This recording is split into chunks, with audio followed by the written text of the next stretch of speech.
Dear students, in the probability ഒരു question ആയിട്ടാണ് വന്നിരിക്കുന്നത്. ക്വസ്റ്റ്യൻ ഇതാണ്: A fair coin is tossed 3 times. Consider the following events. Write the sample space. അപ്പോൾ നമുക്ക് ആദ്യം എന്ത് ചെയ്താം? Sample space ചെയ്താം.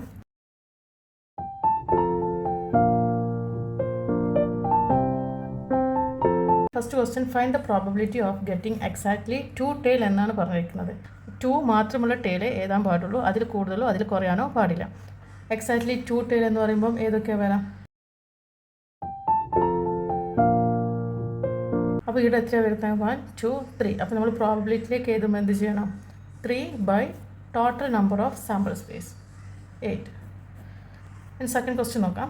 Second question: find the probability of getting at least 2 head എന്ന് പറഞ്ഞാൽ അറ്റ്ലീസ്റ്റ് 2 head എന്ന് പറഞ്ഞാൽ 2 അതിൽ കൂടുതലോ വരാം. അപ്പോൾ ഏതൊക്കെ ആയിരിക്കും നമുക്ക് വരാം?